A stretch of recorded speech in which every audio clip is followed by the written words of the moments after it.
See Destiny Productions presents Power to Win with Dr. Valerie Daniels Carter. Expect a powerful half-hour broadcast that allows you to engage from the business world to the spiritual world, to be inspired and to be informed, empowering, enlightening, mentoring, enriching.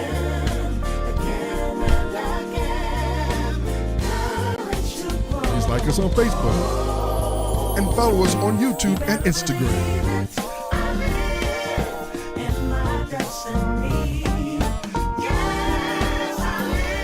Remember, you have the power to win with Dr. Valerie Daniels Carter. Welcome to Power to Win. Last week we started with the promise of good success.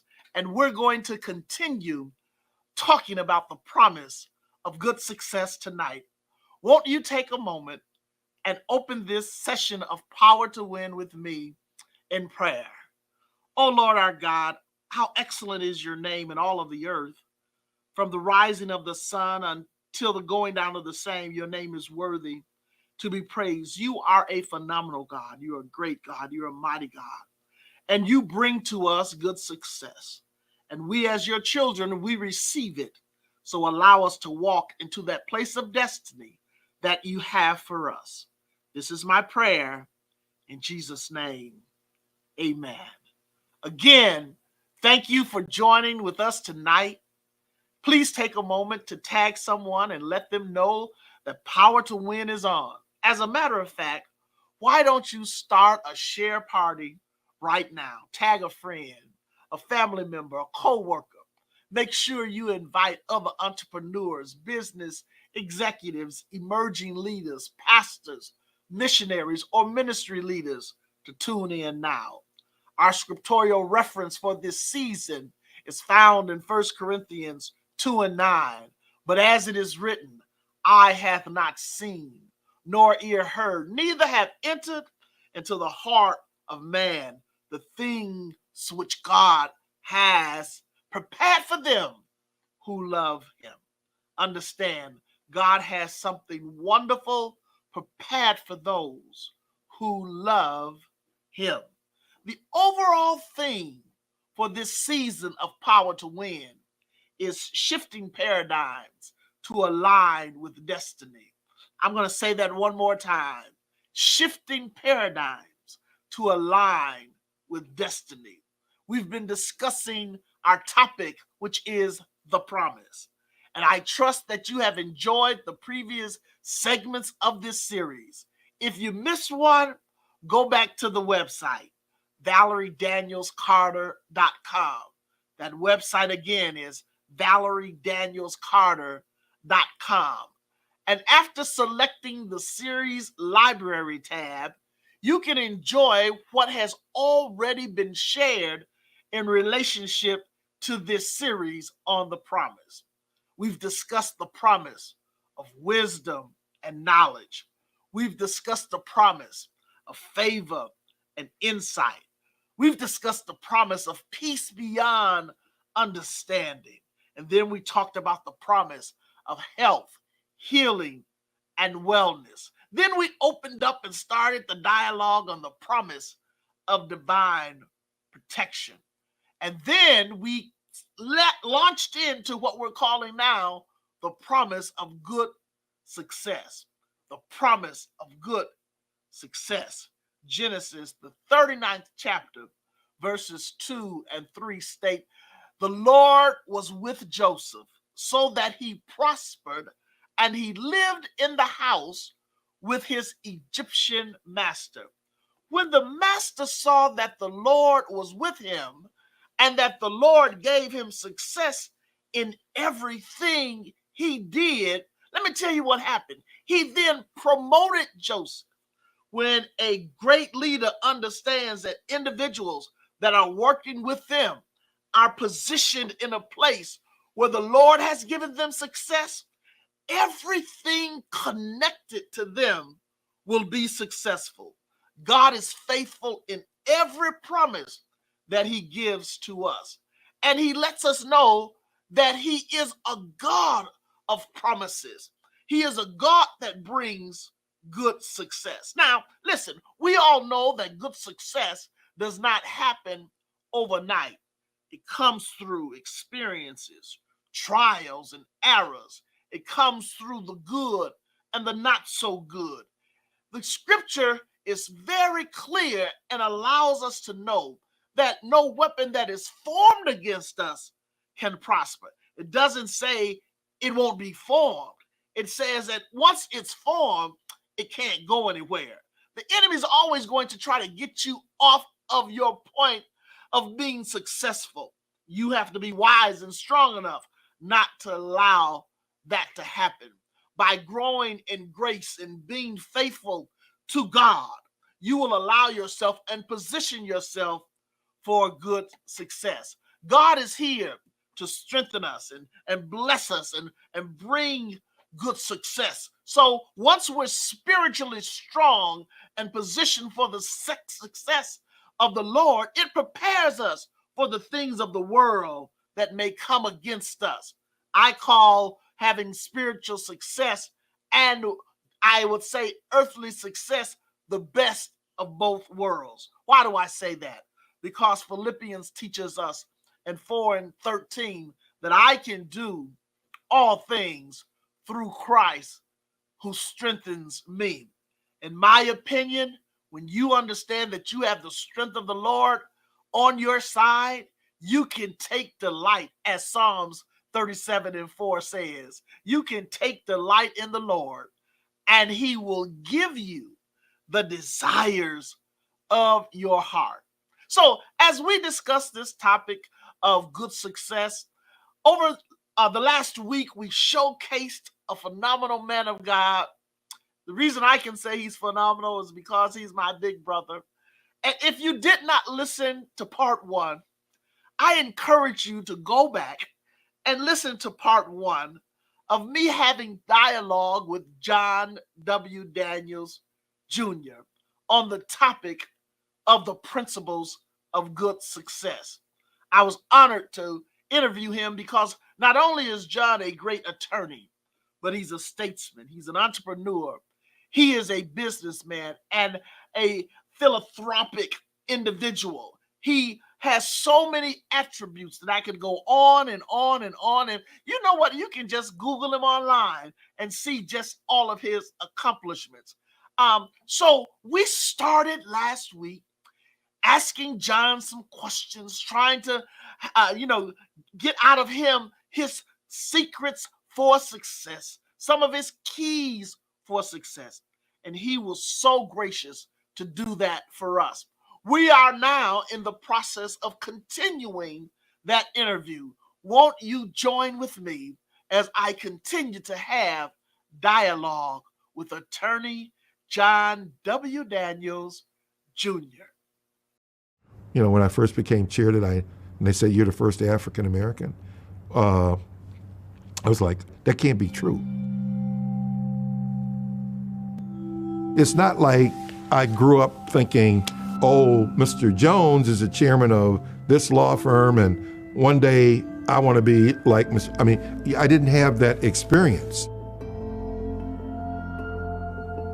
I just want to be the best damn lawyer I can be.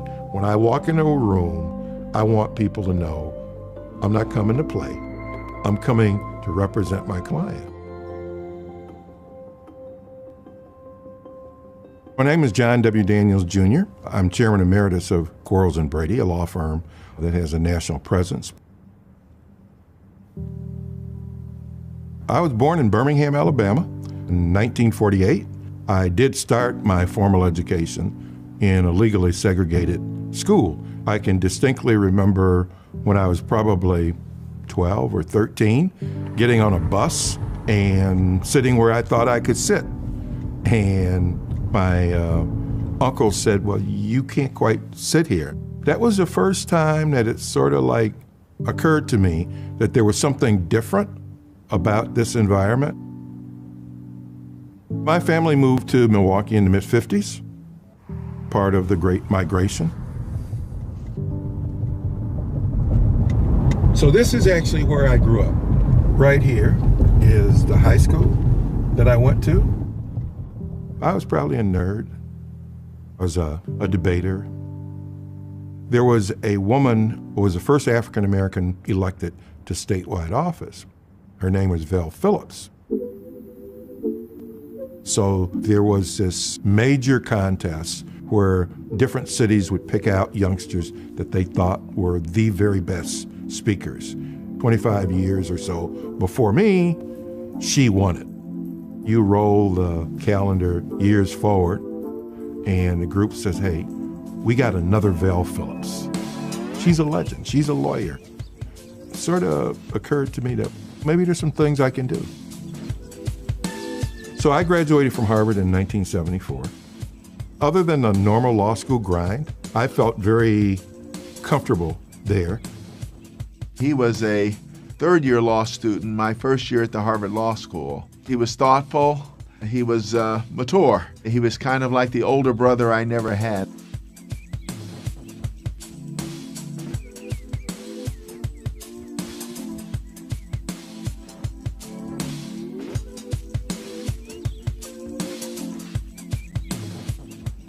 My wife always knew she wanted to come back to the Midwest. My family was here, so Milwaukee won. I came straight to Quarles and Brady. There were not many African-American attorneys practicing in the private sector, and certainly few, if any, in big law. You could count them virtually on one hand. No, it didn't bother me to be the first person. That didn't bother me a lick. What I was most interested in was, are there people in this firm who are going to treat me as a friend and a colleague? When you thought of leading real estate lawyers in America, John, he was always at the top of the list.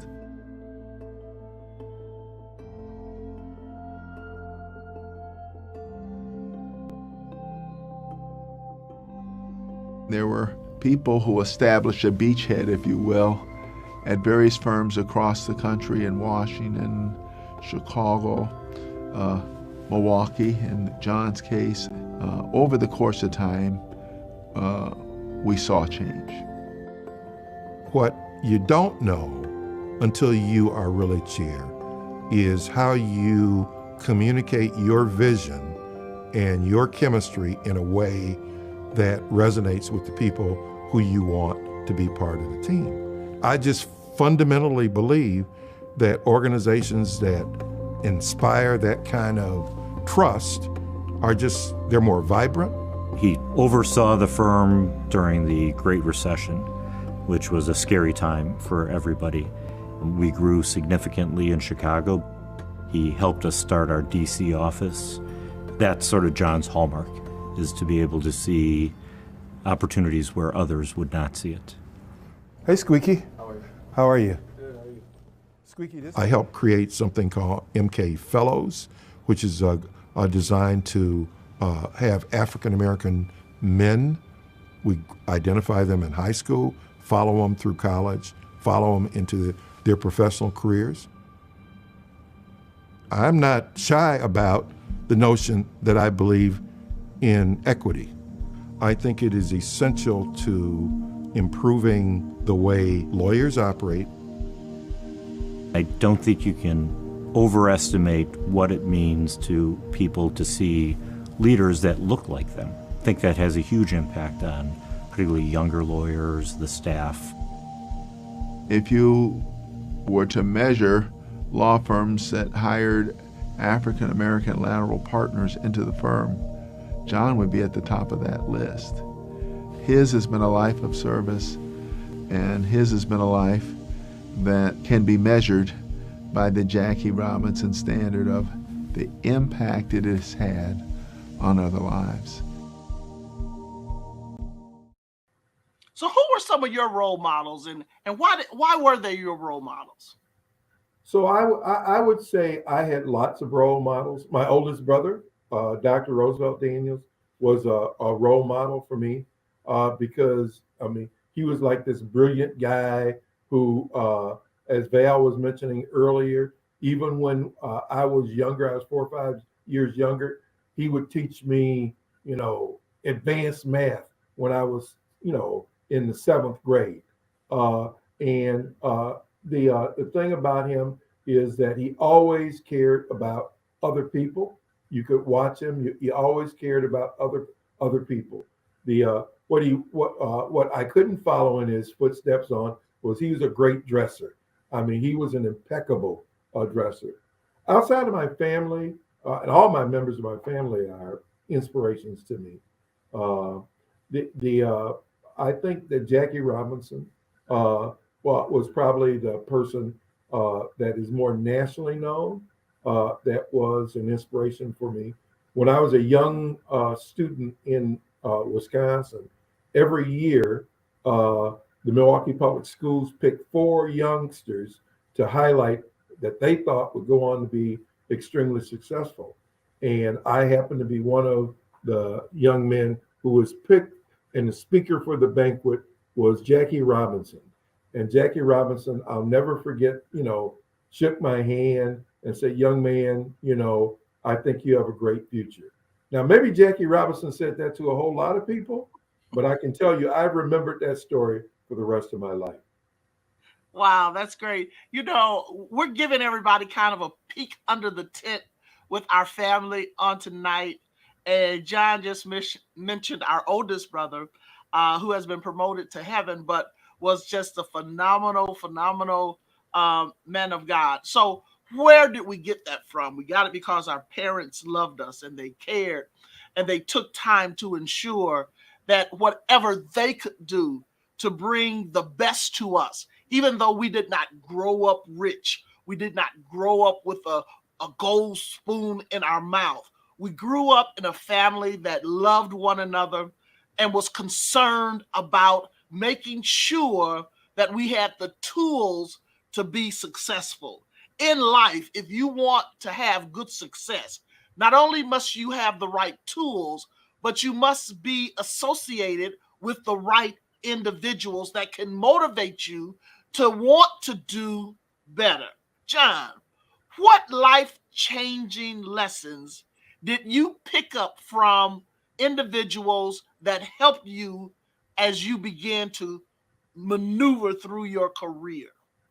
Yeah, one of the lessons that I had to learn was that you don't always have to be the smartest person in the room, even if you are the smartest person in the room, because nobody really wants to feel demeaned in the process. And so, one of the things that is a real virtue is the ability to listen to people and to really understand what it is that really is of concern to me. It became a great value to me when I ran our law firm, because law firms are full of people who have big egos, to be honest with you. And I had hundreds of big egos. I loved them all, but hundreds of big egos that I had to work with. And when I became chairman of the firm, I would go out and talk to the clients. And I would start by going to the lawyer in our firm and saying, "This is the client you worked with for a bunch of years. Tell me all about it." Then I do a lot of research, and then I would go out and I would talk to the client. And one of the things that really was terrific value was that if you sit down and listen to what is important to people, they'll tell you. Now, they may not say it directly, but if you're a careful listener, it makes an enormous difference. So I encourage people always to listen because you really want to understand, what it is that motivates people. Because what motivates people is what causes them to work with you in a certain way. Well, and I can tell you that's true. Um, you know, I listen to my big brother. Now, I may not do everything he tells me to do the way he tells me to do it, but generally he's right. And I've learned so much from him. And you just cannot be the know it all. You have to understand that teamwork really does make the dream work. And when you work together and you sit down and strategize and look for ways to work things through, even when you're going through some of your toughest situations, you'll be amazed at what kind of results you can have. So, with that in mind, John, what advice do you wish someone had given to you when you were in the infancy or the early part of your career? Yeah, I think the as you may have seen earlier. I mean, I was sort of in the first wave of African Americans who went into big law, and big law really didn't have any. It didn't have any history for having people like that. So you really didn't have something that you could say, oh, I want to sort of tailor my performance around X. So one of the things that I learned is that if you listen to people and you listen to advice, take that advice that fits with you authentically. And if it doesn't fit with you authentically, then let it go. So the very first month I was at the law firm, which I've been at for decades now, a senior partner called me into his office, and he said, "I've read about you. I think you have a great career." And he said, "I just want to share something with you." He said, first of all, I want to share with you a book. And the book was Dress for Success. The book was to tell you how to dress, in those days, so that people would perceive you as a lawyer. And the second thing he said, I don't want you to take offense at this. He said, but you need to remove that facial hair. And it was really a little, I didn't have a beard. It was like a mustache. And I was like laughing because I was like, is this guy serious? So I listened to him, went home, read the book Dress for Success. And then I told my wife what he said about the mustache. And I said, I'm not doing it, because it wasn't authentically me. Uh, and so I went back and I told him, I said, thank you for the advice on that you've given me. And I didn't even bring up what I was going to do, but it was clear to him that I wasn't going to do the thing with the mustache. And I worked with this guy for many, many years. Uh, uh, and the thing about it is that he respected the fact that I was authentic and I didn't have to jump up in his face, but he knew where I was coming from. Wow. You know, uh, when I think about you, John, as a leader, and I see you working with all of these young African American males now within your fellows program and giving them great instructions as to how to be successful in life. It really does something to me to just watch the hundreds of young men that have gone through your program. How do we convince our young people that there really is a standard for success? And in order to achieve it, there are certain principles that you have to manage by. How do you convince those young people of that? Yeah, well, that's a very important thing. And I think, it's great if your family instills those values in you from when you're growing up. I mean, you got to be honest. I mean, it's just, that's just not, something you ever compromise on. But if you don't have the benefit of, someone instilling that to you early, you've got to sort of surround yourself in an environment where those values are provided to you and you see the benefit of it. The other thing is that you got to be resilient because everybody that I've ever met uh, faces something that's a challenge. And when you face that challenge, it's not a easy thing, but you got to get through it and move on. And I think finally, I would say that if you look at the world of possibilities now, there's so many things that people can do now that you know even 20 years ago people never thought about. And so dream, especially when you're young, dream because that's the time when you have the opportunity, to spread your wings. I mean, if someone had told me when I was 12 years old that I would end up being the first African American in the country to run a national law firm, I never would have even thought of it. It wouldn't even cross my mind. I mean, when I was in high school, I used to go down to the courthouse and sit and watch lawyers. Uh, and I thought, wow, this is a great profession, you know. But I never thought of it that maybe I would one day do it. I think the other thing is just be open to people because you don't ever know who's going to see something in you that you don't see in yourself. Uh, and just be open to a whole lot of different people because it does make a difference in terms of having people who support you and who believe in you. Well, that's great because I really want to reach out to young people, and you said a keyword, dream, because sometimes I don't think we challenge them enough to dream, and they get stuck in their circumstance, and that's all they see, that's all they know. And for you and I, we both know we did have this family or familial support. Every young person may have a support, but it may not be at the same level. But if they have determination and if they're resilient, there is nothing that they can't achieve if they want to have good success and be successful. So, in my opinion, is good success something that, or I shouldn't say in my opinion, my question to you is good success something that can be dictated by others to you, or is it something that you have to do for yourself? Yeah, that's an excellent question. And I think the answer to that question is that it's a combination. It's a combination of your having the commitment for yourself and recognizing that you can't always do it always by yourself. So if Mhm. you keep in mind, I've got to do my part because if I don't do my part, others can't, perpetually prop me up.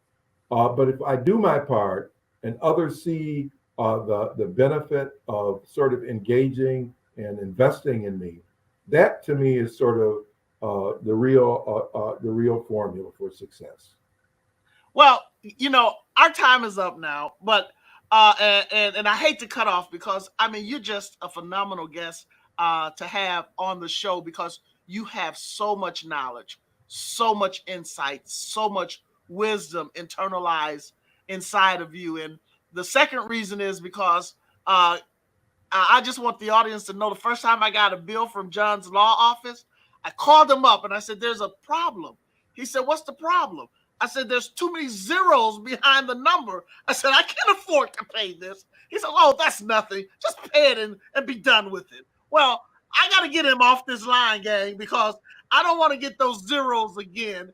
He has and is the prescription, in my opinion, of good success. The formula that he's used in life is to be fair, to have integrity, to love God, to be able to be an example for others.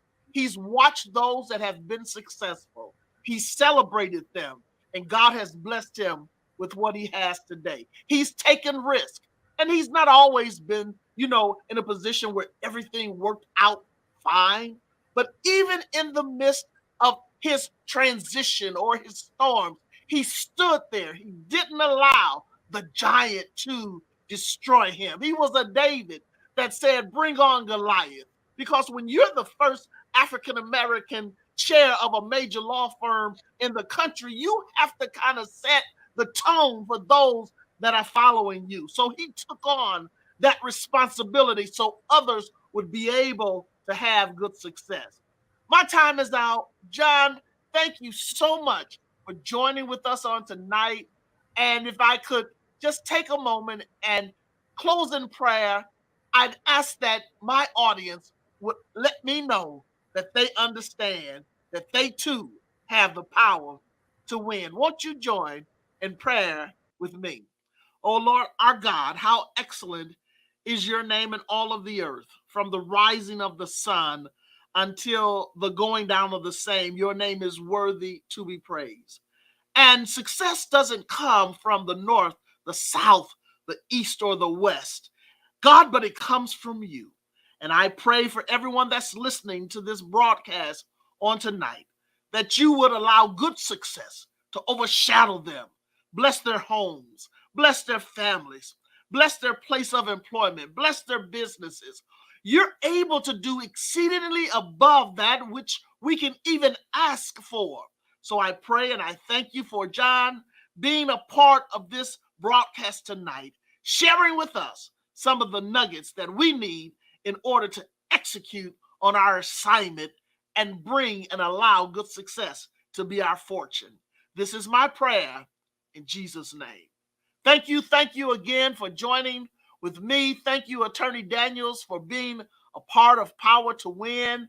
Take a moment, please, ladies and gentlemen, and reach out, and my Instagram visitors and watchers, reach out and tell somebody else that Power to Win is on every Tuesday night.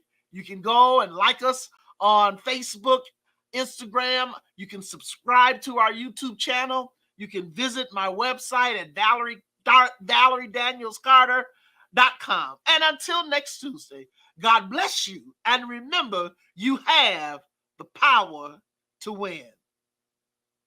See Destiny Productions presents Power to Win with Dr. Valerie Daniels Carter. Expect a powerful half-hour broadcast that allows you to engage from the business world to the spiritual world, to be inspired and to be informed, empowering, enlightening, mentoring, enriching.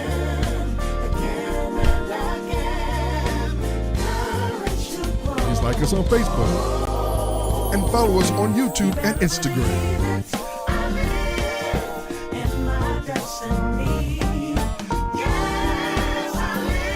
Remember, you have the power to win with Dr. Valerie Daniels Carter.